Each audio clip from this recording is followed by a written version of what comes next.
Okay, so let's start the meeting today. Okay, so hi mom, how are you doing today? I'm good. How are you? I'm doing great, thank you. Thank you for asking. So today I'm gonna talk to you a little bit about your son, Matthew. So as you know already, Matthew was referred to the school's OT and PT because of his emotional outbursts on the playground in front of other children due to other stimuli in the environment. So I'll ask you to save your questions for the end. And so let's dive right into it. So to start off, he displayed two different types of sensory processing disorders. So the first one would be tactile defensiveness, and the second one would be somatodyspraxia. So tactile defensiveness, in other words, is when he has a hyperactive or exaggerated response to other children that touch him. So when other children try to touch him, he has a very bad emotional outburst. And the second one that I said was somatodyspraxia. And somatodyspraxia is when he is not able to motor plan correctly or well enough. And this will impact his ability to participate with other children on the playground and uh, motor plan different sport activities that involve a ball with running and jumping and so on. Um, and on top of this, this may impact his daily occupations, which in other words is his daily routines and activities he does throughout the day, such as with you at the home and out in the community with his family. So an example of this would be his social participation. His social participation may be impacted through different types of play that he might be missing out on because of these different sensory issues that he's having, such as his play participation and his leisure participation.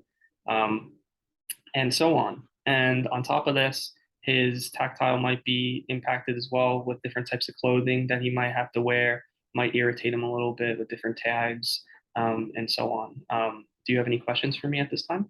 No, not yet. Thank you. Okay, great. And mom, so now I'm going to take you through the different types of strategies and interventions that I will use to implement for Matthew so that his sensory um, issues are not as prevalent in the future.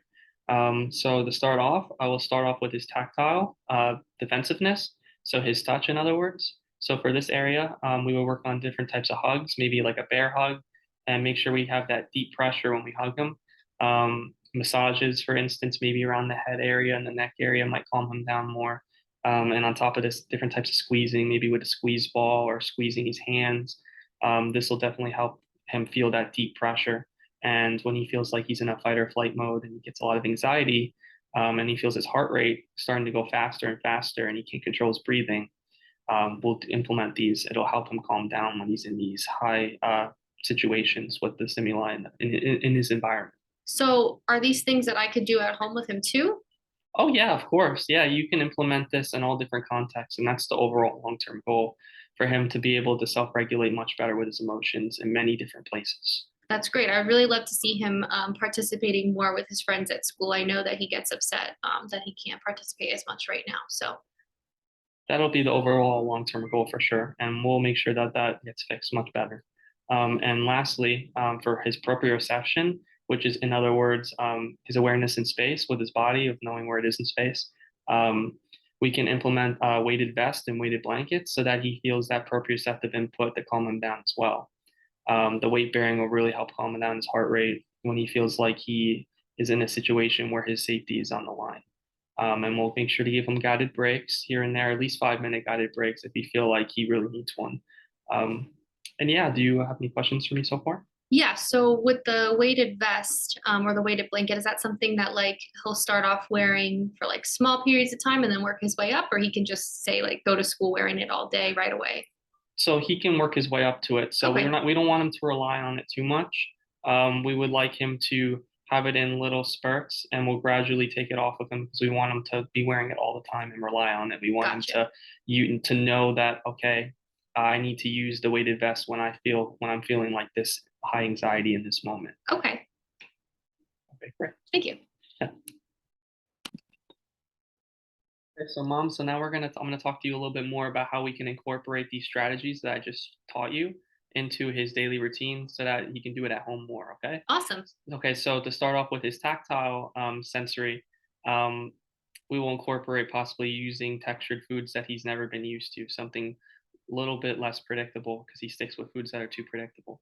So maybe stay with different types of textured, untextured foods. So for example, maybe we'll give him on a plate three foods that he is used to in terms of texture, and then one new food to introduce to him after he eats those three foods, so that he associates those with the foods he already likes. I think this will help every day if we incorporate this. It'll help him in the long run.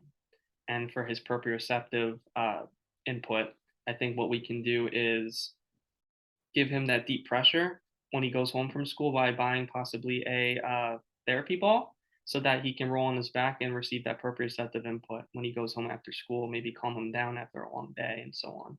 Okay, that sounds like fun. I think he'd like that a lot. And as for the different textured foods, he definitely has more of a limited diet now. So I can see, just based on what I make each week, different things that I can incorporate, maybe some different textures that he's not used to. Right. Yeah, sounds good. Okay, great. Awesome. Thank you for taking time to meet with me today. I feel much more comfortable now, and I'm looking forward to him working with you this year. Yeah, likewise. And I will keep you updated within the next couple weeks of his progress gradually over time throughout this whole year. And I really as well look forward to working with him as well. Awesome. Thank you.